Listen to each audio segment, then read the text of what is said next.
We're talking actors and directors who put on the shows. We're talking playwrights and designers who you'll want to know. From the very first rehearsal to the final curtain call. We might be off Broadway, but we're talking about it all. 'Cause we're two local gals With global pals, it's everything, everything, everything theater. with Benita And Ellen. Hello, everybody, and welcome to the Everything Theater podcast, the podcast where we talk about everything theater. And this one's really exciting because we really are, well, we always do. Hi, I'm Benita Zahn. And I'm Ellen Cribbs. We're going to the Big Apple today. Yes, we are. We have Adam Deremer back, who was with us last year. It was a whole year ago that we talked about the Tonys in 2021. And now we have Tonys 2022 coming up. And Adam's like our inside source who has seen a lot of the shows. Hey, Adam. I try. Hi, thank you for having me back. You know, we didn't keep a scorecard. Adam, how did you do last year? Oh, yeah. With who I thought would win.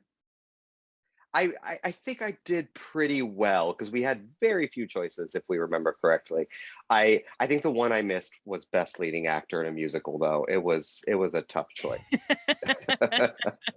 Was Aaron Tveit gonna win it or not? I do remember at the end of our conversation last year, we were talking about, all right, what are the front runners for next year? And I remember 6 was the one we had talked about, if I remember correctly. I think you're right. Yes. And it's there. It's on the list. It is. So before we jump into the heart of it, I'm going to ask this question. Ellen just had spent a lot of time in the city seeing shows. I've sort of been on and off and going and seeing. Adam, I know you've been seeing. So I'm going to start with Ellen. What was the best thing you've seen in the 2021 season? Yeah, so Right, it is 2021, right? It's I know the 20s to 2022, but yeah. So I saw 5 shows. That's all I managed to see this year because just with COVID, I only did one trip down.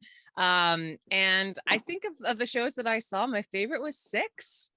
Which surprised me because I talked to Adam about it and he said it's more of a rock concert, which it definitely is. But I think maybe because I had that information beforehand, I was able to go, okay, this isn't going to be your typical musical. And I laughed. I had a good time. It's what I needed. Adam?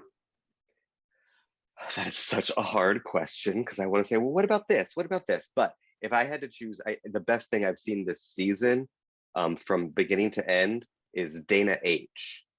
It was shortly lived in rep with Is This a Room, I believe was the other play in rep on Broadway last fall. It was unbelievable. It was a one-woman show, and the writer wrote it about an experience that happened to his mother, where she was abducted and held captive in, I believe it was a hotel for, I don't remember how long, but then she was held captive for years in the end, if I remember correctly. But the story, the main actor was lip syncing to the recording of the mother telling the story from beginning to end. It was strange, but unbelievable, because there was a point when you just totally forgot she was lip syncing. The breaths that the real person made on the recording and so forth, this woman was showing us. And she is nominated for Best Actress, but when it started, my breath was taken away for an hour and a half. It was captivating. A phenomenal construct.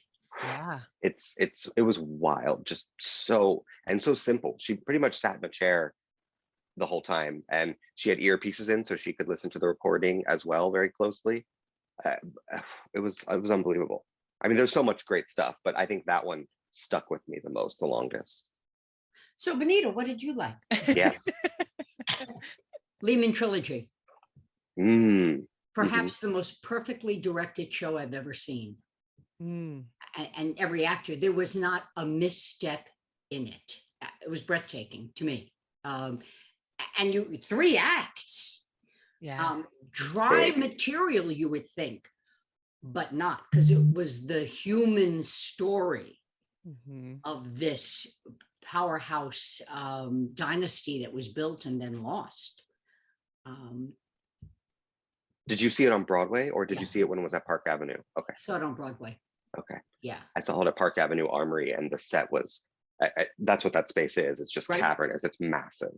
Yeah. And on Broadway, you know, they did it with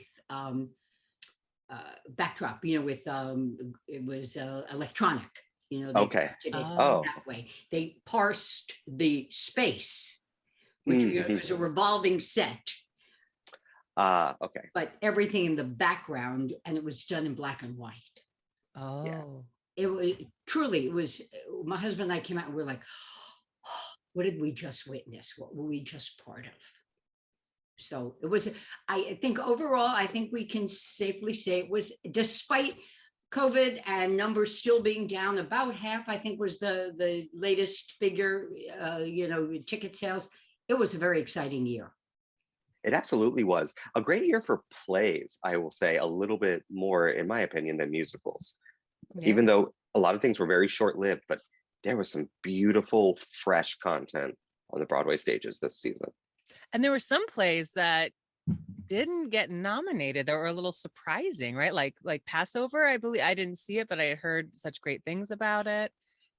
Chicken and Biscuits, I think, was another one, right? That didn't get any nominations. So yeah, some Thoughts of a upsets Colored there. Man.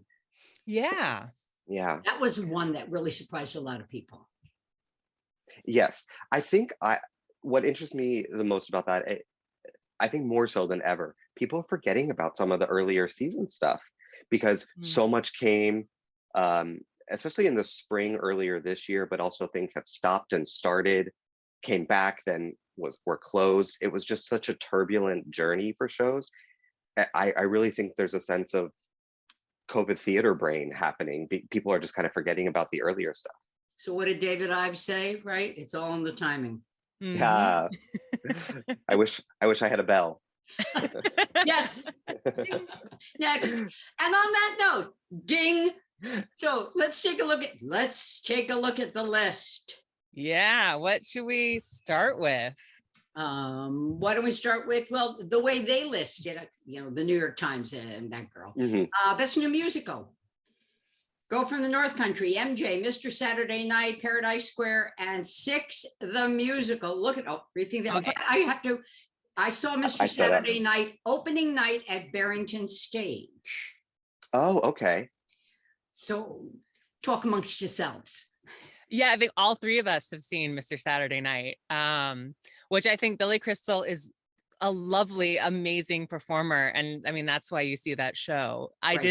I loved Jason Robert Brown, but I felt like it didn't need to be a musical. So I was kind of I was entertained, but wasn't anything earth-shattering to me. Right. And I think once he leaves, it closes. Yeah. Oh yeah, there's no way they could do it without him. It's a show for a very specific audience. I think I didn't feel connected to really anything that was happening. It felt a little, it felt like it was just falling flat. Like it was too long. I think we could have tightened it up and brought a little bit more life into it. And Billy Crystal was wonderful. It's Billy Crystal, he's doing his thing, and it's great to see him do that. It just didn't excite me. So that one's not going to win.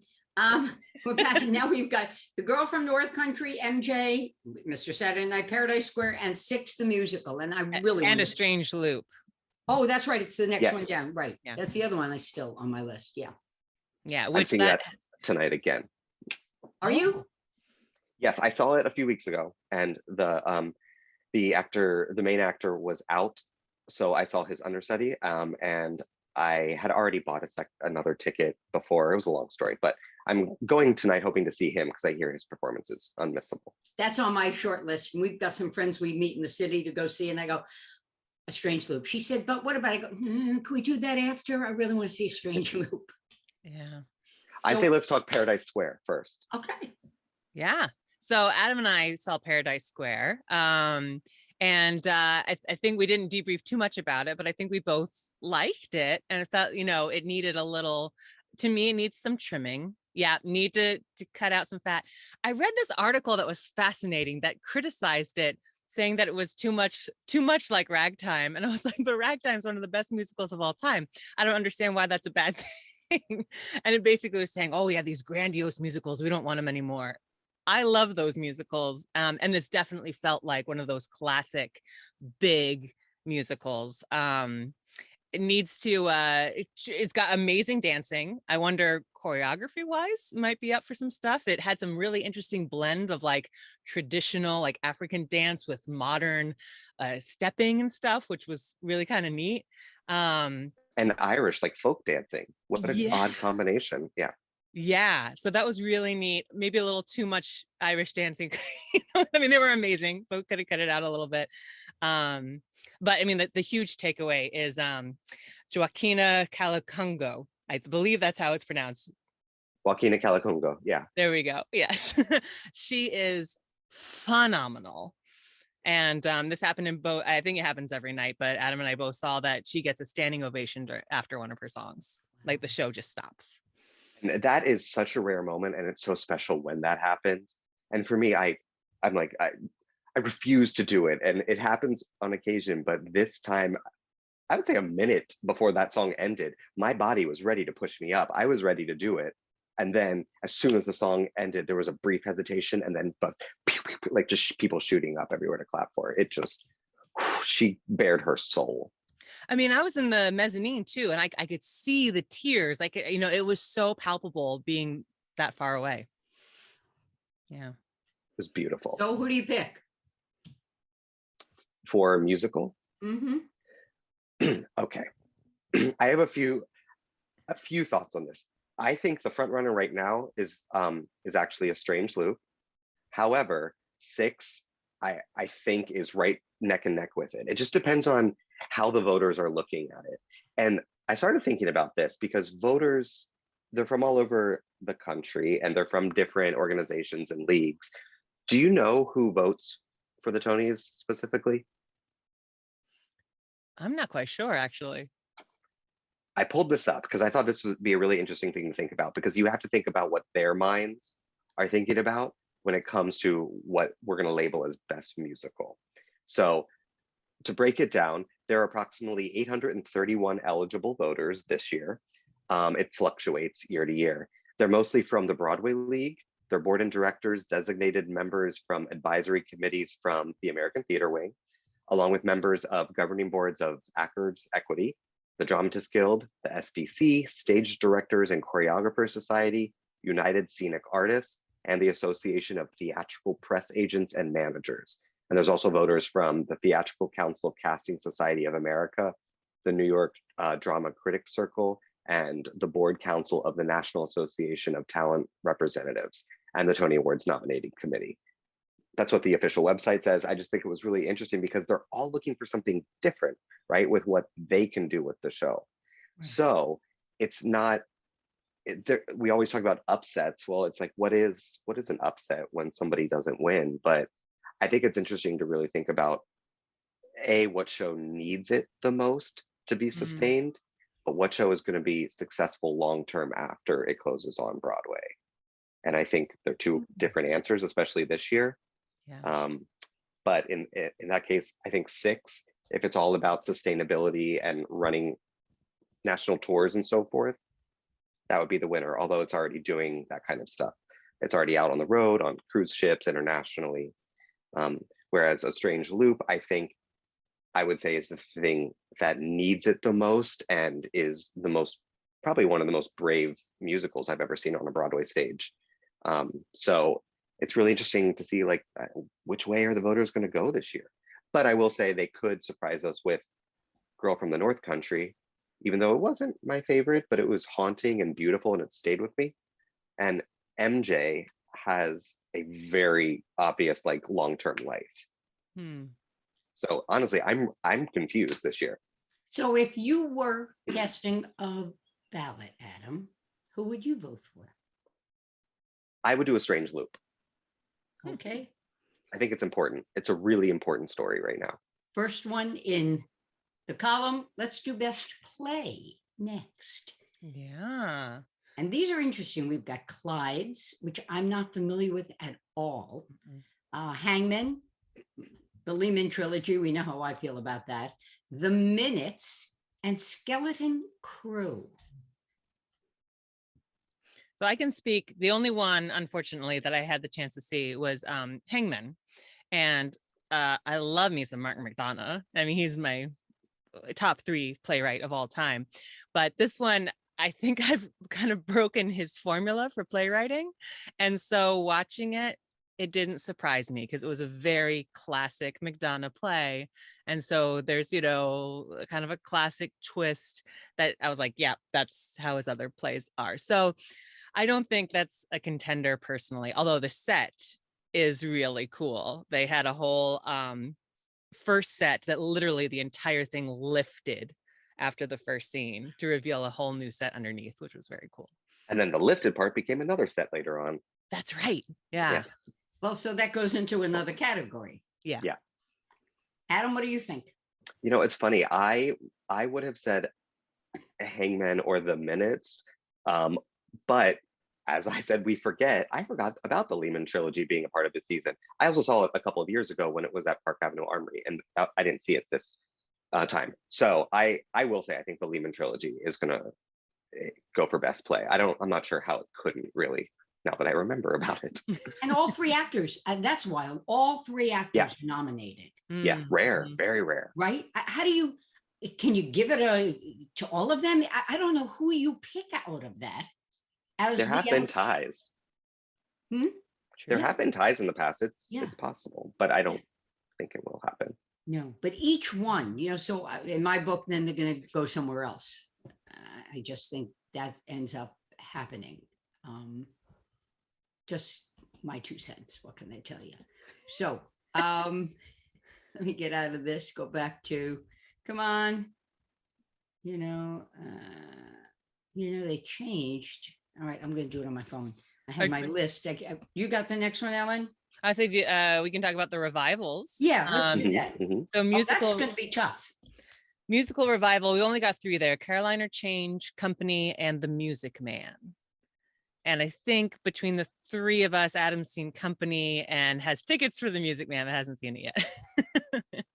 And I saw Caroline or Change. I would give this to, I would give this to Company. I think it's creative, it's fresh, it's exciting, it's beautifully directed. When we're looking at best musical overall, I think that's where it lands. Caroline or Change it was good. It's just a very difficult musical to pull off. And so direction-wise, I was kind of nonplussed by it last year. It was in the fall. And The Music Man, haven't seen yet. I see next week, but all the feedback I'm getting from it is it's The Music Man with Hugh Jackman. And the reviews weren't all that positive. No, they weren't. Yeah. No. And I think I've seen every iteration of Company. So this one's on my list, and and I've said this, it's my favorite actually, Sondheim. And it was how interesting, this was not, as you know, a critical success when it opened. Right. And has gone on to have legs and be reimagined through the years. Go figure. Best it's play because revival. People can respond. Sorry, I just want to. People can respond to it so well, and every so often there's something else about it that people connect with. And this time, even being gender reversed, I heard things that without any change in the dialogue or music that made so much more sense with Bobby being a woman than it did being a man. So, and if there's nothing else, you're always sorry, always grateful. The little things we do together. These are. Simple. This is life. Yeah. Exactly. Best play revival, and the only one I've seen is American Buffalo.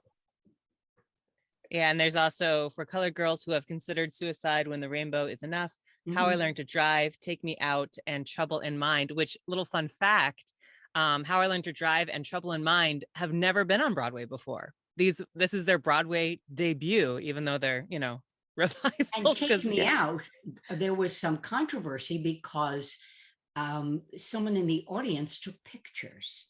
And there's full frontal nudity in this male, full frontal nudity. And to have the trust to do something like that with your cast and crew, and to trust your audience, and then to have somebody do that, it was quite the dust up. So wrong on so many levels. Such a violation. Yes. Yeah. And because they're very clear there, when you step into the lobby, you seal your bags or your phones in the bags. From what I understand, they have installed lots of night vision cameras now. And I also have read, I don't know if this is true or not, that they were attempting to find the person via IP address and all digital technology to figure out who did this to kind of go after them. Yeah. And it was performed locally at Capitol Rep a number of seasons ago, a Lord Theater. It's courageous. And after a while, it's not about the nudity. It's about ultimately, it's a story. Right. It's a story, Yeah. So all that said, and American Buffalo, I just want to know who is doing the set every night. There's more pieces on that than probably any 10 shows on Broadway right now. Did you when you saw it, did you watch them change over at intermission a little bit by any chance, or did you step out? I didn't. Somebody else in our group did and said, poof. The details, they were like, yes, just the teeniest little right? things. They were, I usually have to go to the bathroom, but I was like, oh, I'm good this time. And I just watched their crew do that change. I was like, wow. And I didn't see, do they walk out with a plot set, everything? I figured the spiking on that's got to be crazy. Oh, they had a full, a clipboard of all kinds of papers where they were double, triple checking everything. Yeah. And I must say, look, they were both great, but to see Lawrence Fishburne, 4 rows back, his back acting. Sam Rockwell was he was truly spectacular. Yes, he was. He shapeshifted. Yes, yeah. But it's also an interesting conversation. Is that a play we need in 2022? Did we, I left being just thinking, okay, that was a good production of a Mammoth play that I don't really know I need to ever see again. And then you've got kind of the modern, political side of Mammoth that is a little off-putting to me, at least. That I'm Correct. like, I think I can take a break from Mammoth plays for a while. But if I will say, in this category, to bring it back around, I think Take Me Out and For Colored Girls are the 2 top contenders. Both really, really different and both super important stories. I haven't seen Take Me Out yet. I see it later this week. But For Colored Girls was the definition of ensemble. Those women were, when I saw it early previews, were just captivating and breathtaking. And one of the actors who was nominated for Best Supporting, she just went on maternity leave, but she was doing the show 9 months pregnant. Or excuse me, 8 up to 9. And so I don't know if you're familiar with the play, but the lady in red gives this really heart-wrenching monologue about about children, I'll say. So she did that with full belly, and the way she told the story, it was just, it was really amazing. So that's right. And we'll get to the actors in a sec. So let's jump to Best Leading Actor in a Play. And you've got Simon Russell Beale in the Lehman Trilogy, Adam Godley in the Lehman Trilogy, Adrian Lester in the Lehman Trilogy. Having seen, I can't tell you who was better. They breathed for each other, even when they fought. You've got David Morse in How I Learned to Drive, Sam Rockwell, as we just mentioned, American Buffalo, Ruben Santiago Hudson in Lackawanna Blues, and David Threlfall in Hangman. And your pick goes to? I honestly don't know this one. I don't know. The only thing I didn't see was Lackawanna Blues, but I heard he was spectacular. But I truly don't know. Yeah. I'm interested in seeing that David Morse was nominated.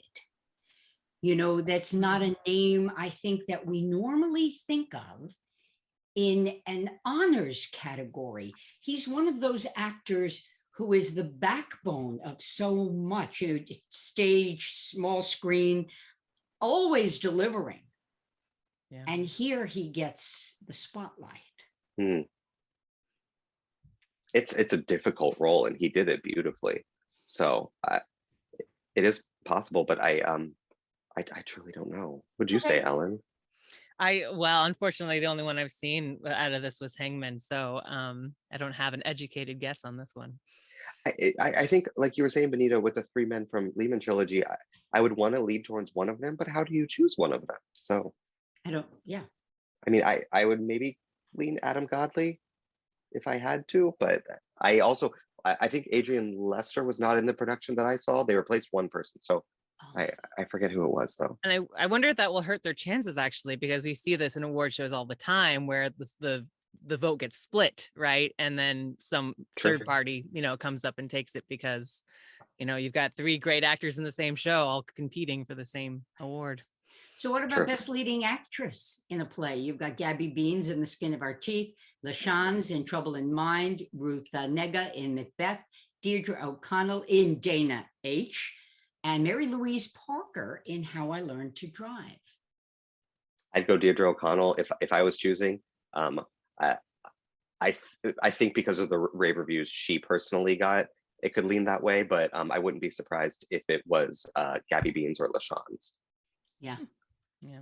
Then we move into Best Leading Actor in a Musical. Billy Crystal, Mr. Saturday Night, Miles Frost, MJ, Hugh Jackman, The Music Man, Rob McClure, Mrs. Doubtfire. We forget about that one. And is it Jaquel Spivey in The Strange Loop? I think it's Jaquel Spivey. Yeah. That's where the people seem to be going, and hopefully he's there tonight. So I'll let you know tomorrow. But I've heard he's just spectacular, and the character just puts everything out on the stage. So I can't imagine he wouldn't be.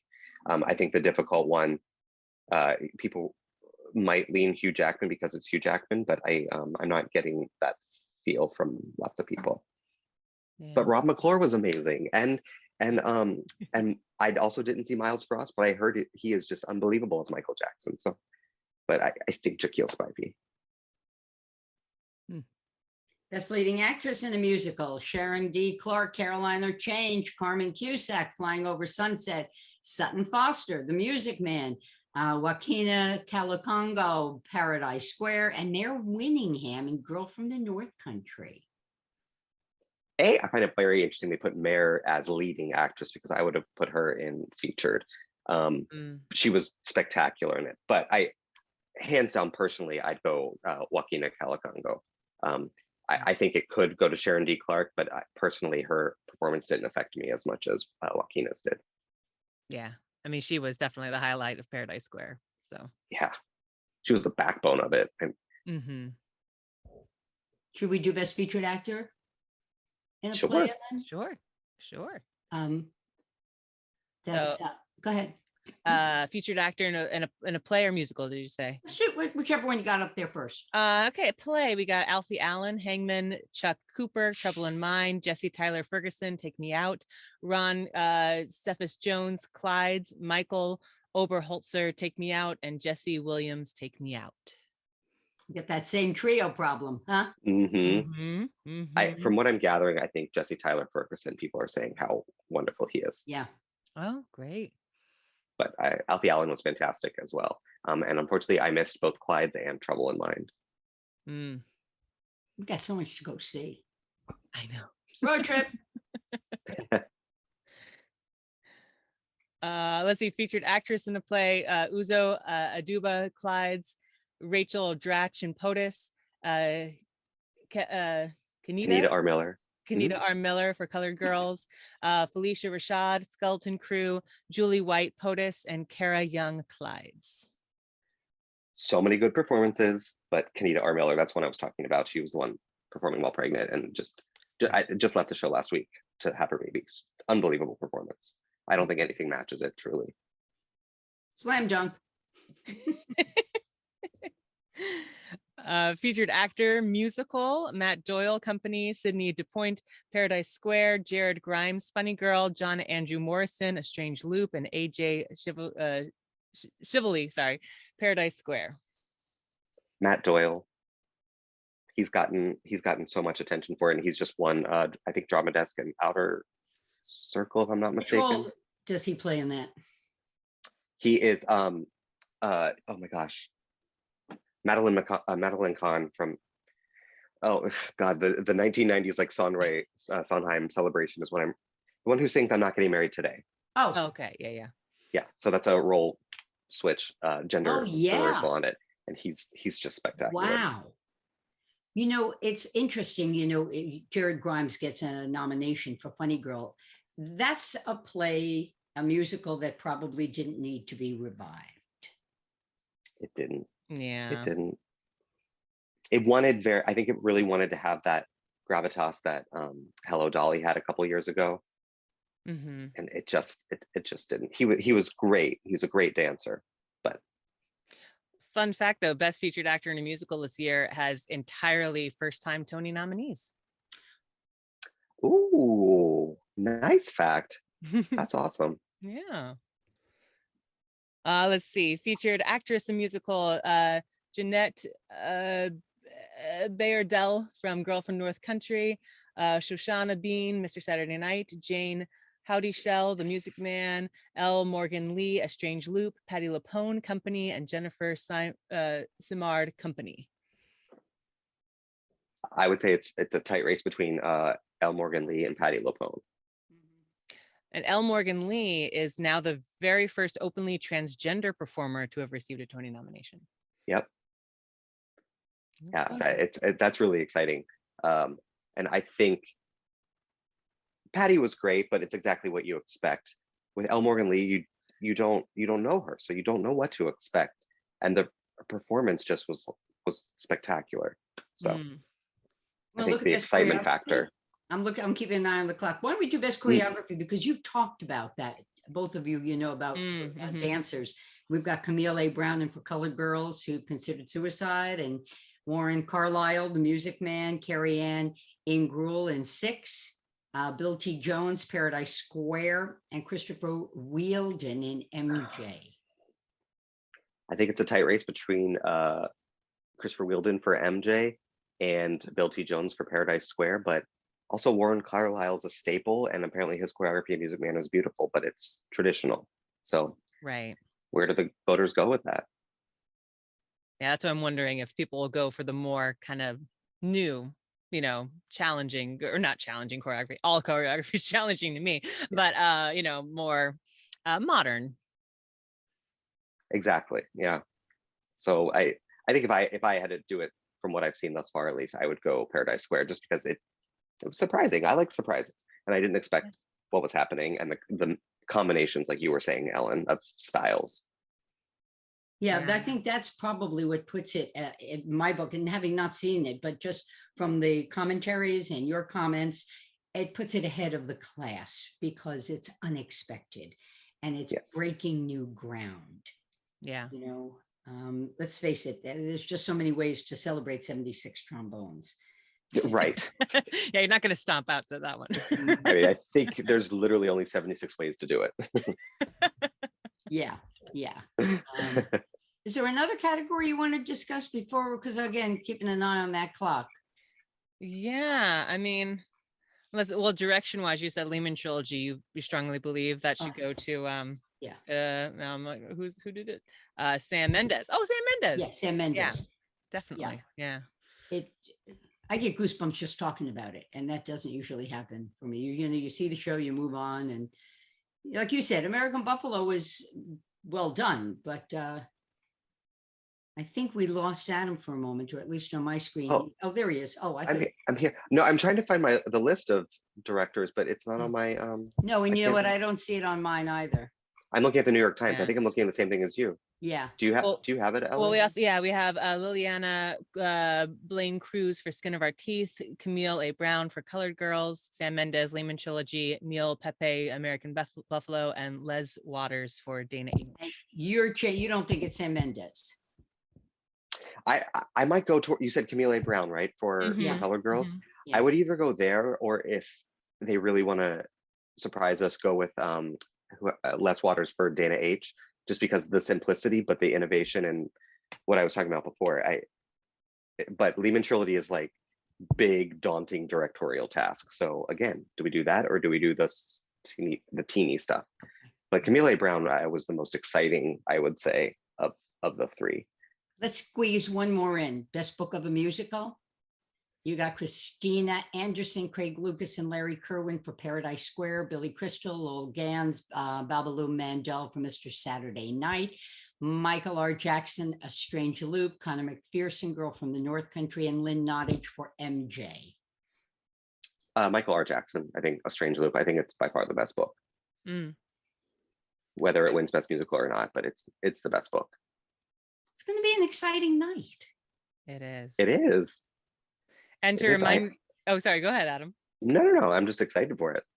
I was going to remind viewers, it's June 12th, 8 p.m. Eastern time is when it is being put on cable, but they're doing the hour-long, which is mostly awards, it sounds like, on Paramount Plus, which is annoying to me because I canceled my subscription last year. I'll have to figure that out. But then, yeah, so an hour of awards on Paramount Plus, 3 hours of performance-heavy portion that's available on your regular cable. Yeah. I'm really hoping they surprise us this year with doing somehow like snippets or clips from plays. I miss that. Yes, me too. I really miss that. Mm-hmm. Even if it's just like 30 seconds from a recording they did of it. I think that's so important. And I find it really sad that they glaze over those. I know it's not as easy to do in a live performance setting. It's hard to just pull out a brief moment, but if you're just showing a little scene from something that's been pre-recorded, Right. great. Yeah. You just need a little finger pointing and hollering, and That's everybody it. sits up and listens. Exactly. And you can find that pretty much in any show, or a big laugh, Adam, it's always great having this conversation with you. We so Thank you. appreciate your time. It's exciting. And boy, we almost need a mid-season, just to get everybody caught up and see what we haven't and what we should. Hey, not a bad idea. Yeah, I mean, there's going to be a lot of stuff coming up next year. A lot of transfers too. So everyone, keep your eyes and ears open. There's going to be some new stuff going on. Yeah, I mean, some exciting stuff. I just saw Into the Woods. The encore performance is getting moved to Broadway. That's exciting. Yeah, I have a window card for it because it was it took my breath away. It was the perfect Into the Woods, and I cannot wait for them to transfer. Gotta say bye-bye. I'm looking at that clock, Good. Ellen. Absolutely. Thanks everybody for listening, and let us know your thoughts on the Tony nominations. I'm Ellen Cribbs. And I'm Benita Zahn. Take care. See you next time. Everything Theater. Bye, Adam. Bye. Thank you.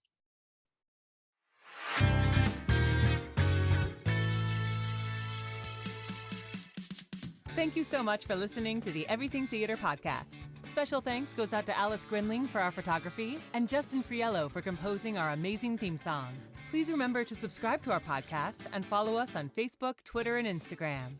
If you want to share your thoughts or what's going on in your theater community, you can reach out to us on social media or through our email at everythingtheaterpodcast@gmail.com.